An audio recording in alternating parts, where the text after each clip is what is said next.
سلام تغتاتلتنا الشانل كما يكنيكم كما تكونوا سنة كتكونوا نايوت رمنيو تيو لو من ريو عرستي بحتر زبالة نقداي حدار أب حدار كدم تاوكاك الكيدان كدم مساركا أقد كدم مقباركا كتستوعل اللوم زلكا وي كتستوعل اللوم زلكنت بتاتين عنري مغنياتو كم كلنا نعزو بزلنا حدارات أبزم عبور عالم بفلوي مرعاو عيل كافت تعيز خون زلو بزح أنوات أبل الحضارات بمنصور دماتهم قلعو زقاتم زلو نزي نتاقاتي مزلو إذن التنكن بلاين خلنا زيادة قن نتونيشتي ولدو نزل نتبتات إنا رأاهم الناس توعالكم حقوس حدار صبق هيوات نخد مسرتو كحقزاهم زخلين لعلو كل دما نسخاب حد هاجر نساب كال هاجر ويبقمت اللي اشتغينو إذا فيديو زيا كتب ليكم يا بليز كسام موضة تتخطات الوا كاباتا ماهيركم كتوتو دما تمنيتيو let's go now لايك أبوا ناب كالوت كتبات أحد ما شير قبروا بزحات هيوتون بزحات سباتون كتلك أمثلة تخل point number one أرسنا before deciding to marry her check these critical points قدمي مساء موسانكا نزل نتبتات check قبرهم نسخون كمو قدامي تنتبي can you be honest with her or with him مجمريا لبخا كفيتكا لبن لبي حقي كتزارب تخلدو تشفافنو تحابو نزين تفليطاتكم زختبلني كم تخوين كم تبلو نجر على كادي ولا لبخا كفيتكا إخات قربا زلخا نساخي لبا كفيتا ديات قربا كازلا معتات يدلي honesty is one of the most important virtues in any successful relationship if there is no honesty in the relationship then it is guaranteed not to last long so تقدمت إمنا مسرت ناي فقرن ناي حدارن حقነት እዩ ኣብ ሓቅነት ዘይተመስረተ ሓቂ ተዛሪብካ ሓቂ ዘይዛረበካ መፃምት እንተለካ እዚ ሓዳር እዚ ወይ እዚ ህይወት እዚ ክቅፅል ኣይክእልን ነዊሕ ክፀንሕ ኣይክእልን እዩ ስለዚ እንታይ ማለት ናይ ሓቅነት ክንሪኦ ኢና if you have a certain act if you have to act in a certain way when you're with her to hide your insecurities doubts fears or addictions it will eventually get exhausting so መጀመርያ كم تودي وي كم قال نسخة كابتا تقربا زلخا قال تحابو نقر على كاديو إذا كنبل كلنا من البعض زسك فكا وين نزيت فليت أعتقد نعك أنيا كتجت فنيا بزعبا دموسكا كون خل بزعبا سرحكا كون خل بزعبا تنبرو لهجر أكايدا خا درجات مرتخا زخون نقر هايمانوت كا بهلخا انتهى لنا تحاب الله زلخا مخنياتو اتتحابيزو لو مسوات سأقام كفتر سلو زخونه ስለዚህ ንስኻ ብምሉእ ቅንዑ ኮይንካ ዶ ተቐርባ ኣለኻ ብመንፅሩ ንስኻ እውን ከምኡ ዝኾነ ተሓቢኦ ነገር ኣለክ ድዩ ነቲ ተሓቢሩ ዘሎ ነገር ንኸይህሉኸ እንታይ ጥንቃቐ ንገብር ኣለና ሓደ ካብ ጥንቃቐ ክንገብሮ ንኽእል ግዜ እዩ ንሰብ ልቡ ፈቲሽና ክንፈልጦ ይንኽእል ኢና ግዜ እንድሕሪብካዮ ነገር ግን ነገራት ናይ ምግሃት ዓቕሚ ኣለዎም ሓሶት ኩሉ ግዜ ስልቲ እዩ ከምዚ ነዲቕካ ኢኻ ትገብሮ ምስ ግዜ ድማ كتعقبه سلا زخبد هادش دش كبلي زجمر حسوت زخبد اسراهي مغنياتو انت هاي كم زبالك كل جزء كذكرون كتستوعلن كتحسبن سلا زلكا ازي دما كبي سرا سلا زخونه جيجا يقاط مايو so do you feel comfortable being honest and disagreeing with her opinions yes تاينا نبدا لنا مسأ قلت ان تزلوو ኣብ ሓቂ ነስተመርኮስ ዕላለን ዲስካሽን ኣለካዶ ምስኣ ዘየ ሰማምዕ ክህልወካ ከሎኸ ዓብእ ካዮ ከይትፀላእካ ዲኻ ትኸይ ዘላ ኖ ኣብዛ ነጥብ እዚኣ መሳኻ ይረዳዳእኒ ወይ ምሳኻ ኣይረዳዳእኒ ክንብል ንኽእል ዶ እዚ ክንብል ዘይንኽእል ተኾይና ሓዳር ምስ ገበርና ከጋጥም እዩ ፀገማት እዚ እዚ ፍልልያት እዚ ድማ እዩ ነቲ ሓዳር ደፍርሶን ደብርሶን ሶ ኩሉ ግዜ ዘይሕጉስ ተለኻ ፀገማት እንተሎ ኩሉ ጌና ግልፂ ኮይንካ ልብኻ ከፊትካ ኣፍካ ከፊትካ ክትዛረበሉ ወይ ክትዛረብሉ ምስ ክልተይኹም ማለት እዩ ኣገዳሲ ነጥቢ እዩ ቀዳመይቲ ዓበ ብስራት ንተኸታተልቲ ናይዚ ቻነል መቸም ኣብቲ ግላዊ ትሕዝቶታት ወይ ከዓ ኮርሳት ናተይ ብዙሓት ተማሂርኩም ክትመሃሩ ትደልዩን ከም ዘለኹ ይፈልጥ እየ እምበኣር ብምኽንያት ምጅማር ናይዚ ዓመት ብዙሕ ኮርሳት ናትና ንሓፂር እዋን ዲስካውንት ጌርናሉ ኣለና ከድኩም እቲ ኮርሳት ካብ ዌብሳይት ወሲድኩም action sadu thank you very much point number 2 let's go point number 2 she supports you and vice versa حدار مالت فقر مالت كل جزء كلت سبات ተደጋጊፎም ተሓጋጊዞም ተፋቂሮም ዝነብሩሉ ቦታ እምበር እቲ ሓደ እናተወፅዐ እቲ ሓደ ድማ ኣብ ምቾት ዝነብረሉ ህይወት ኣይኮናን ንዛረብ ዘለና there are going to be times in your life where you feel discouraged because of negative criticism or whatever self-doubt so ኣብ ህይወት ሕማቕ ነገራት ካብ ሰባት ይኹን ካብ ከባቢኻ ካብ ካልእ ካብ ውሽጥኻ እውን ክመፀካ ይኽእል እዩ እዚ ድማ ኣይትኽእሎን ኢኻ ሕማቕ ኢኻ ዝብል ሪቶታት ክኸውን ይኽእል እዩ ኣብ ከምዚ ኩነታት ምሳኻ ዘሎ ሰብ ምሳኻ ዘላ ሰብ ምሳኻ ደው ኢላ ኣጆኻ ትኽእሎ ኢኻ ይከኣል እዩ ፀገም የብሉን ኢሉ ዝድግፈካ ኢሉ ዝድግፈኪ ሰብ የድልየኪ እዩ በንጻሩ ምስቲ ካልእ ሰብ ኮይኑ ዘጥቅዓካ ንስኻ ንሱ ቀዳማይ ምንጭ ናይቲ ድኻምነትካ ወይ ከዓ ፀገማትካ ዘጉልሕ ንኻልኦት ዝሓምየካ እዚ እንድሕር ኮይኑ ሕማቕ መፃምዲ ይኸውን ማለት እዩ is she there to comfort you listen to you or likewise when she doesn't feel like she's good enough you're willing to do the same so እቲ መፃምድኻ ወይ እታ መፃምድኻ ኣብ ግዜ ፀገምካ ኣብ ግዜ ድኻምነትካ ኣለኹልካ ኣጆኻ ኣብ ጎንኻ ኣለኹ ዝብለካ ንዓኸ ድማ ከምኡ ክደኽሚ ከለኺ ክትስከሚ ከለኺ ፀገም ከጋጥመካ ከሎ ኣለኹልክ ዝብለኪ ዝሕግዘኪ ዝድግፈኪ ብቃላቶም ዘይኮነኻ ብተግባሮም ሰባት ብዙሕ ግዜ ብቃላት ብዙሕ ክብሉ ክእሉ እዮም ዋጋ ስለ ዘይብሉ ብተግባር ግን ዋጋ ስለ ዝሓትት ኣብ መንጎ ዘረባን ኣብ መንጎ ተግባርን ተግባር ክትመርፁ ኣለኩም ኩሉ ግዜ ብተግባሮም ከመዮም ብኣፎም ሽሕ ግዜ የፍቅረካን ይፈትወካን ክብሉካ ክእሉ ኣብ ተግባር ከመዮም ነቲ ዝብልዎ ይነብርዎ ዶ ዝያዳ ተግባር እመኑ ካብ ዘረባ support each other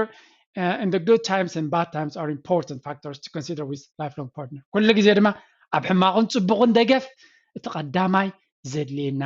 ኣብ ሂወት ክኸውን ይግባእ ነዚ ድማ ዝለዓለ ነጥቢ ክንበለና ንብል ኣለና number 3 pushes you to be a better person I like that ትምሳኻ ዘሎ እታ ተቐርባ ዘለኻ ተሓዳር ክትገብረሉ ትደሊ ዘለኻ ወይ ታጓል ወይ ትወዲ ንዓኻ ካብቲ ዝረኸቡኻ ዝበለፀ ሰብ ንኽትከውን ዝሕግዙኻ ክኾኑ ኣለዎም this is the most beautiful thing እነዚኣ ኩሉ ግዜ ኣስተውዒልና ክንሪኣ ይደሊ እንታይ ማለት ናይ ቅድሚ ምስኣ ምርኻብካ ወይ ምስኡ ቅድሚ ምርኻብኪ ሓፋር ስኩፍ ብኽእለታትካ ዘይተኣማመነ ነብስኻ ተቆናፅብ ኮይኑ ይስማዓካ ነይሩ ክኸውን ይኽእል እዩ ነታ ሰብትያ ወይ ነቲ ሰብቲ ምስ ረኸብክ ግን ኮንፊደንስ ክዝመፅእ ንላዕሊ ገፅ ክኽደፊ ኣብ ዝላዕለ ደረጃ ክትበፅሒ ክትመሃሪ ክትምዕብሊ ዝሕግዘኪ ወይ ንስኻ ድማ ካብቲ ዝነበርካ ናብ ዝላዕለ ደረጃ ንኽትከይድ ትድግፈካ ተጣቃዓልካ ሞራል ትበካ ተተባብዓካ እንተረኺብካ እቲ ዝበለፀ ፀጋ እዩ ምክንያቱ በንጻሩ ንታሕቲ ዝደቕሱኻ ሰባት እውን ስለ ዘለዉ ገለገለ ሰባት ንኸይተሓልፎም ብምፍራሕ ገለገለ ድማ ብነፍሶም ኔጌቲቭ ጥራይ ናይ ምዝራብ ባህሪ ስለ ዘለዎም ንታሕቲ ክደቕሱኻ ዝኽእሉ ሰባት ኣሎ ኩሉ ግዜ ንስኻ ምስኦም ምስተረኸብካ ዝበለፀ ሓይሊ ዝበለፀ ሞቲቬሽን ከም ዝስማዓካ ዝገብሩኻ ሰባት ምምራፅ ኣገዳሲ እዩ ምክንያቱ ነዊሕ ዓመት ንዚኦም ክትነብር ከለኻ ኢንስፓየር ክገብሩኻ ሞቲቬት ክገብሩኻ እንተኽኢሎም ዝበለፀ ሂወት ክትነብር ኢኻ መጠን ዝበለፀ ዝኾንካሉ መጠኑ ድማ ሕጉስ ክትከውን ስለ ትኽእል ማለት እዩ so being with someone that inspires you and pushes you to improve will make life better ስለዚ ኩሉ ግዜ ድማ መፃምትና ሞራል ዝበና ዘተባብዓና ዝበለፀ ሰብ ንኽንከውን ዝደፋፍዓና እንድሕር ኮይኑ ሕጉሳት ክንከውን ኢና ኣብ ዙርዮም ንዓቢ ስለ ዘለና ድማ እቲ ዝምድናና ኮኔክሽናትና ዲፐር ዕምቆት ዘለዎ ይኸውን ከም ወትሩ ሕመረት ዓወትን ሓጎስን በኽሩ መፅሓፈይ ብዙሕ ብዛዕባ ነፍስናን ኣብ ዝምድናታትናን ዝሕግዝ ምዕራፋት ኣለዋ ወሲድኩም ካብ ሊንክ ተጠቀሙላ እንተላትኩም ድማ ደጋጊንኩም አንብብዋ ይብለኩም let's go point number 4 she can stand on her own እዚኣ ካብ መጠን ላዕሊ ኣገዳሲት እያ ድማ እወ ብሓደ ምዃን ተደጋጊፍካ ምዃን ተመላሊእካ ምዃን ፅቡቕ ይንብል ኣለና ግን ኣብ በይና ኮይና ነፍሳ ክትመርሕ ትኽእል ኣብ በይንኻ ኮይንካ ድማ ነፍስኻ ተኣማሚንካ ክትመርሕ ትኽእል ምዃን ድማ ኣገዳሲ እዩ ታይና ንብል ዘለና being married doesn't mean that you have to be together all the time ሓዳር ጌርካ ፍቕሪ ጌርካ ቃል ኪዳን ጌርካ ማለት 24 ሰዓት 7 መዓልቲ ብሓደ ተጣቢቕካ ክትነብር ኣለካ ንብል የለና no ዝተወሰነ ሰዓታት ክትፈላለ ትኽእል ኢኻ ብስራሕካ ይኹን ብሆቢ ይኹን ብካልእ ነገራት ወረግ ኣብ ዝተፈላለየ ሃገራት እውን ክትቅመጥ ትኽእል ኢኻ ንስኻ ብኤሮፓ ወይ ንሳ ብኤሮፓ ንስኻ ብኣፍሪካ ወይ ኣብ ኣሜሪካ ክትህሉ ትኽእል ኢኻ بنصارون كون خلي سلازي أب كم زنطبي بين خاخوين كاكت حجوسن إمنات أوريد كاكت كيدن مخال أجد داسيو زيادة ما حنت كابتن أجد استنتاتيا كن رينا. Some people have a difficulty spending time away from their loved ones. ገለገለ ሰባት ካብቶም ዝደልይዎምን ዘፍቅርዎምን ርሒቆም ክቕመጡ ብጣዕሚ ዝኽብዶም ኣለዉ እወ ናፍቆት ኣሎ ሽግራት ኣሎ ብሓደ ምንባር ጥዑም እዩ ክትፈላለውን ከቢድ እዩ እታ ፀገም ግን ኣበያ ዘላ ካብኣቶም ምስ ተፈለዩ ካልእ ሰብ ክረኽቡ እዮም ካልእ ወዲ ክትረክብ እያ ምስ ካልእ ዝምድና ክትገብር እያ ዝብል ጥርጠራን ዘይምትእማንን ምዝህሉ እዩ እዚ እቲ ፀገም እምበር ክትፈላለ ንበሩ ቦታ ናይ ቦታ ፍልልይ ክህሉ ይኽእል እዩ ንሳ ብኤሮጳ ኣብ ሓደ ሃገር ንሱ ኣብ ካልእ ሃገር ክህሉ ይኽእል እዩ ብዙሕ ድማ ዝመፀኒ ከምዚ እምነት እንተዘየለት ሂወት ግን ትርጉም የብሉን ወላ ብሓደ ሃሊኻ እውን እኮ ስራሕ ተፈላሊኻ ክትውዕል ወይ ድማ ንሳ ሓዲዮም ኣብ ገዛት ሓዲዮም ኣብ ስራሕ እዩ እምነት እንተዘይብልካ ቅሳነት የብልካን ማለት እዩ ስለዚ እምነት ኣገዳሲት ነጥብያ እዚ ድማ ኣብ በይንኻ ኮይንካ ክትነብር ከም ትኽእል ገዲፎምካ ከይዶም ገዲፍክ ከይዱ እውን ሂወትኪ ኣብኡ ዝምርኮስ ከም ዘይኮነ ምፍላጥ ኣገዳሲ እዩ ከምዚ ዓይነት እምነት ዘለዎ ሰብ ድማ ኣብ ሂወት ኣብ ሓዳር ኣገዳሲ ይኸውን ማለት እዩ Number 5 she or he fits well with your family and friends ምስ ስድራ ቤትካ ምስ መሓዙትካ ዕሩኽ ትኸውን ፅቡቕ ዝኾነ ምግጥጣም ክህልዎም ክኽእል ከሎ ምክንያቱ ሓዳርን መርዓን ንነዊሕ ዓመታት ኢና ንዛረብ ዘለና ስለዚ ክልተ ሰባት ክምርዓው ከለዉ ወይ ቃል ኪዳን ክገብሩ ከለዉ ስድራ ቤቶም ኮላዮም ዝቀራረቡ ስለዚ ሓዳር ስድራ ቤት እውን ዘማእክል ስለ ዝኾነ ኣብኡ ኣገዳስነት ኣሎ when you choose to get married you're deciding to combine both families it's crucial the woman you marry fits with your family and even friends ስለዚ ክልቲኦም መፃምድቲ ምስ ናይ ሓድሕዶም ስድራ ቤታት ክገጣጠሙ ክኽእሉ ኣለዎም ስለዚ ከም ወዲ ተወሲድና ምስ ስድራ ቤትካ ከተላልያ ከለኻ ወይ ምስ ዕሩኽትኻ ግብረ መልስናቶም ምስማዕ ፅቡቕ እዩ ምክንያቱ ሓደ ሓደ ግዜ ስድራኻን የዕሩኽትኻን ንስኻ ዘይትርእዮ ክርእዩ ይኽእሉ እዮም ንዓኻ ፍቕሪ ሸፊንካ ክህሉ ይኽእል እዩ ንዓኣታቶም ግን ክረኣዮም ዝኽእል ነገራት ኣሎ ስለዚ ጠቕላላ ምስ ስድራኺ ክራኸብ ኣይደልን እየ ጠቕላላ ምስ ስድራኻ ክራኸብ ኣይደልን እየ ዝብሉ ሰባት ናይ ጥዕና ኢኮኖሚ እየ ዝብላኒ እወ ስድራ ቤታት ኩሉ ግዜ ፃድቃን እዮም ንሶም ዝበልዎ ግበር ይብል ኣለኹም ጌጋ ስድራ ቤትካ ግን ክፋል ናይ ሂወትካ እዮም ካብ ስድራ ቤትካ እናሓባእካያ ክትነብር ኣይትኽእልን ኢኻ ሰበይትኻ ወይ ኣፍቃሪትካ ከምኡውን ንስኺ ንኣፍቃሪኺ ካብ ስድራኺ ሓቢእክዮ ክትነብር ኣይትኽእልን ኢኻ ስለዚ ንኣታቶም ርእይቶ ስማዕ ናታቶም ግብረ መልሲ ስማዕ ናትካ ውሳነ ግን ግበሪ ብሰብ ተዘዊርኪ ትኺዲ ብሰብ ተዘዊርካ ይትኺድ ብትኽክል ግን እቶም ትኽክል ዝፈትውኻን ዘኽብሩኻን ስድራኻ እቲ ንዓኻ ዝጠቅም ክብሉ ይኽእሉ እዮም ሓደ ግዜ ግን ስድራ ቤትካ ጓል ዓድኻ ጓል ጎደባ ዓድኻ እንተደይ ኮይና ከይትዋሓጠሎም ትኽእል እያ እዚ ናቶም ርዲት እዩ ንስኻ ኸናትካ ርዲት እንታይ እዩ ዝያዳ ናምንታይ ዝኣምን ኣብ ኣተሓሳስባኻ ትገጣጠም ድሕሪ ኮይንካ ጠመተኻ ብሂወት ዝብሎ ዘለና ነጥብታት ግሉፅነት ዘለዎ ሂወት ትደጋገፍ ዝበለፀ ሰብ ክትከውን ዝሕግዘካ ከምኡውን ብዘይበኣኻ እውን ሂወታ ክትመርሕ ትኽእል ሰብ እንድሕሪ ኮይና እዚ ነቲ ሓዳር ኪኖቲ ጓል ዓደያ ጓል ጎደቦያ ዝብል ዝበለፀ ንሓዳር ፅቡቕ ሂወት ንክህሉ ክሕግዝ ስለ ዝኽእል ካብ ፀቢብነት ሓሳብ ውፅእ ኢልና ንዓና ዝኾነና ምጥማት እውን ኣገዳሲ እዩ ኣብዚኣ ግን ጓል ዓድኻ ጓል ጎደቦኻ ሕማቕ እያ ይብል የለኹንካ ጓል ዓድኻ በተሓሳስባ ፐርፌክት ምሳኻ እውን ክትህሉ ትኽእል እያ ስለዚ እንታይ ንማለት እየ ኩሉ ሕማቕ ከሎ ጓል ዓደያ ኢልካ ጥራይ ኣይትግበሮ ወይ ድማ በንፃሩ ኣተሓሳስባ ኣነ ቀዳማይ እንታይ ዝብል ኣብ ኣተሓሳስባን ግዜ ሂብካ ክትገጣጠም ድሕሪ ኢልካ ፅቡቕ ነገር ካብኡ ክመፅእ ይኽእል ይበሃላ እየ Number 6 she focuses on improving herself ሰባት ተፈጥሮ ኩሉ ግዜ ለውጥ ኣለዎ ገረብ ንሽተይ ኮይና ተዓቢ ተኣርግ ትመውት እንስሳ ይውለድ ይዓቢ ይመውት ኩሉ ተፈጥሮ ከምእዩ ስለዚ እታ ሰብእትያ እታ ተቐርባ ዘለኻ ወይ ትቐርብዮ ዘለኺ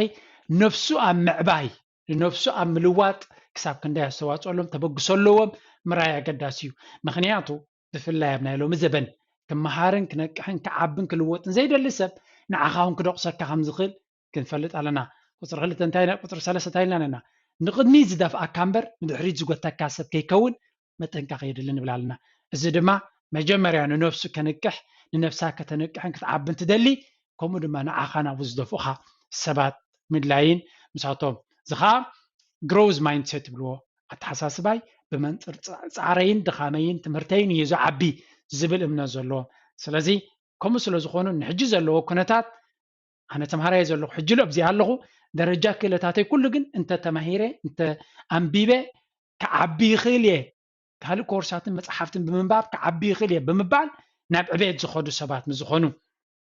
زدما they want to be productive, patient, and more understanding with others. This also means that she or he doesn't really compare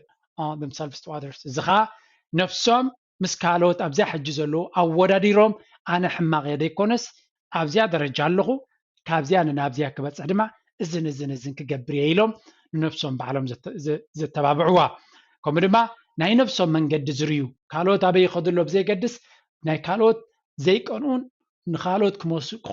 كموسلو دي دليون نعطهم هيوت كعريقن كل جزء تبقسو زوزدون سعر زقبرون سبات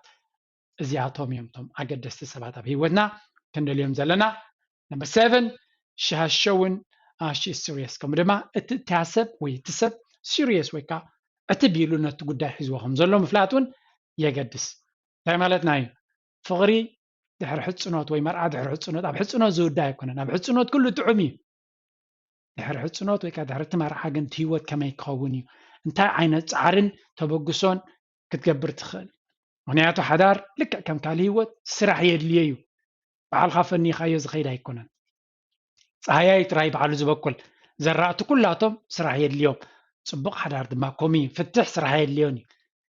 نحدار سرح انت دير قال فتح يخون لك جردين دما صيل كاتغريف كا قادرا يخون وي دما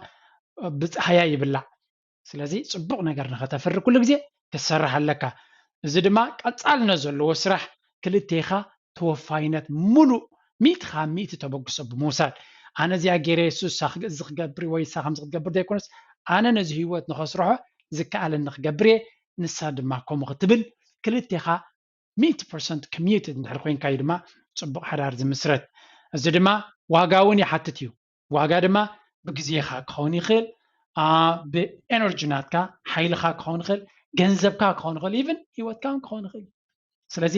ነዚ ክኸፍሉ ድልዋት ድዮም ቶም ሰባት ዋጋ ይኸፍሉልካ ድዮም ግዜ ክህቡኻ ዘይደልዩ ዝኾነ ቅንጣፍ ሳንቲም ኣባኻ ከውፅኡ ዘይደልዩ ከምኡውን ዝኾነ ይኹን ንዓኻ ኢሎም ዘይገብሩ እዚኦም ሰባት እዚኣቶም ህይወት ትሓስብ ተለኻ ጥንቃቐ የድልየ እዩ ምክንያቱ ፍቕሪ ተሓቀኛ ፍቕሪ መስዋዕቲ እውን ስለ ዝሓትት it can simply be